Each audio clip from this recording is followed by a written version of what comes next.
I want to talk about electronics in our children's lives and give you a few practical things you can do to help manage their devices. I believe my wife and I did a great job in setting boundaries and helping my son form healthy habits regarding his electronic devices. I'm going to start with social media, then talk about cell phones, video games, and finally, TV. There's a great deal of research that's been done to help parents better understand how damaging these things are to their children for the vast majority of kids. Please take some time to research this stuff. It's incredibly important to understand for you to help you when you understand this, when you're trying to raise an independent, confident, good decision maker. Social media. Personally, I believe anyone arguing the benefits of social media for children is either brain dead or one of the select few, very few, who actually make money from the use of these apps.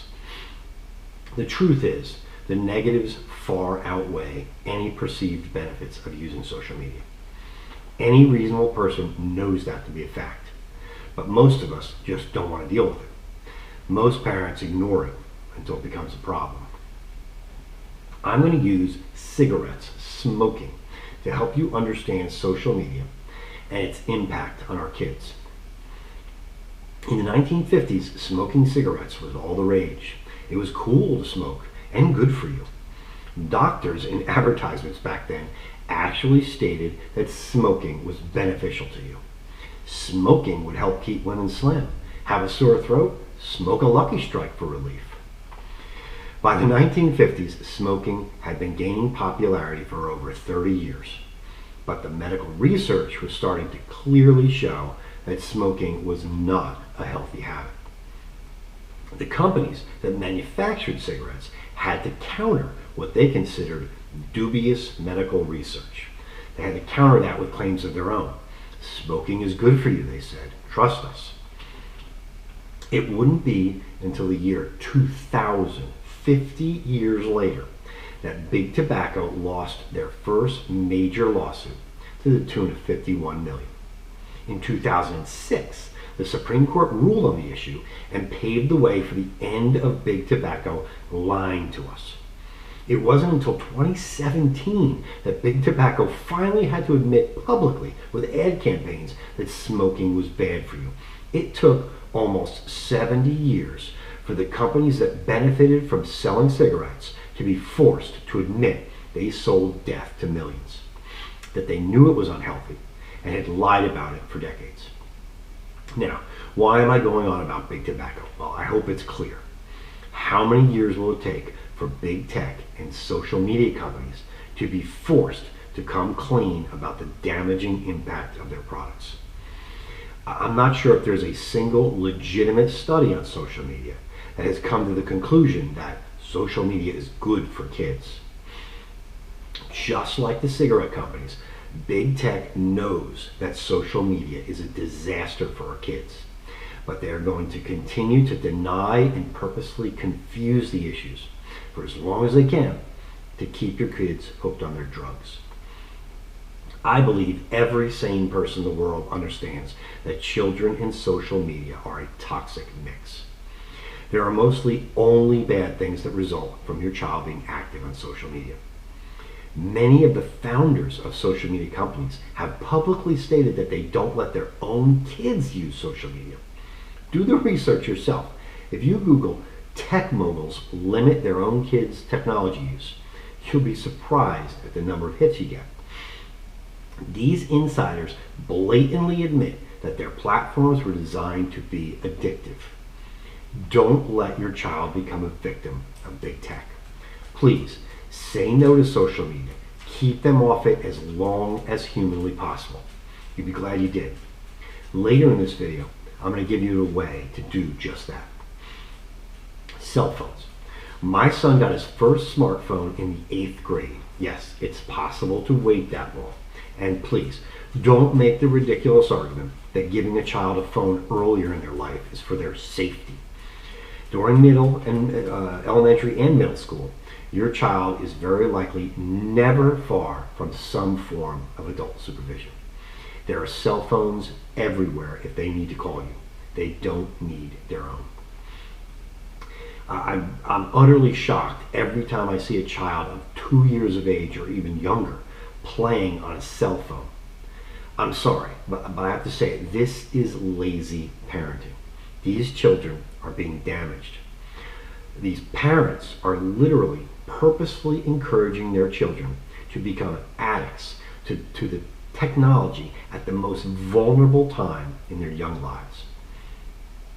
When my son did get a smartphone, I loaded it with an application called Custodio. I'm not being paid to mention Custodio. There are several similar products on the market, but I use Custodio, so that's why I'll talk about that particular product. This application tracked everything he did on his phone.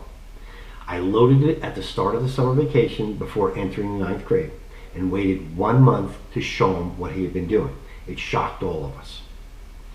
He had averaged over 20 hours per week for 4 weeks straight. My wife and I couldn't believe it.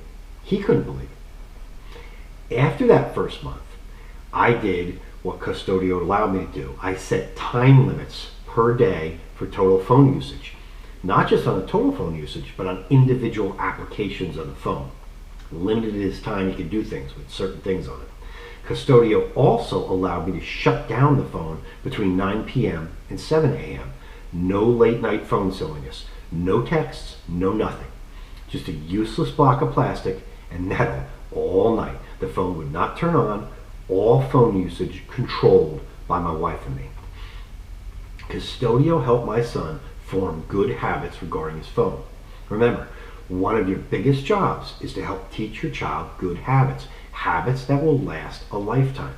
We never had a problem with his phone usage, not while Custodio was loaded on it. Video games. I'll bet you know how I feel about video games.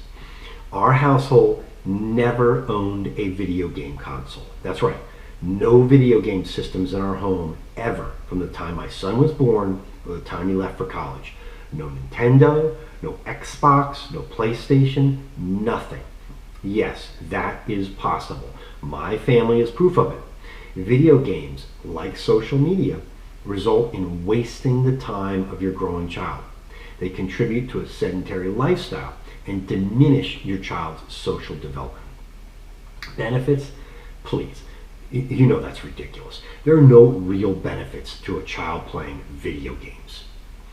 I'll bet you the vast majority of studies that show the benefits of playing video games were funded by the video game industry. How many parents truly believe their child is benefiting from spending countless hours staring at a screen? How many parents do you know that would quietly admit they wish they had never bought the Xbox, PlayStation, or Wii, whatever? Would wish they had never brought it into their home. Now, did my son play some video games? Yes, of course he did, but not in our home. I can't control what my son did when he was at a friend's house, and I didn't even try. That would have been foolish.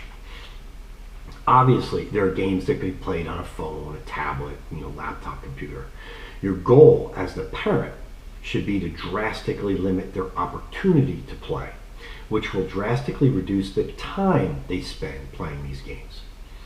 Not having a video game console in your home will drastically help reduce video game playing time. There's no perfect parenting your son or daughter. You can't be perfect. But they'll find a way to play video games. But it's your job to do your best to explain to them the dark side of playing the games, the problem with playing. Help them to avoid the damage that video games cause to their social development, as well as the harmful effects of a sedentary lifestyle when this type of playtime becomes the norm. Do everything in your power to make video game play a rarity in their life rather than an unconscious reflex. General parental monitoring. Please don't listen to those parents who loudly and proudly state that they do not believe in monitoring their children so closely.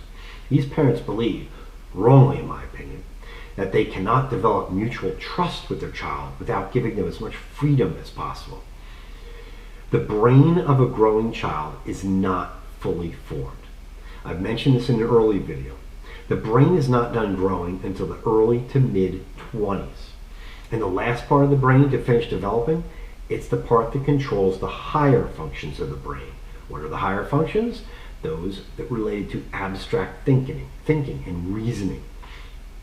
If you believe that your elementary or middle school child has developed their ability of reasoning to the point that they fully understand why an adult can act and behave a certain way, but a child cannot, you're being foolish.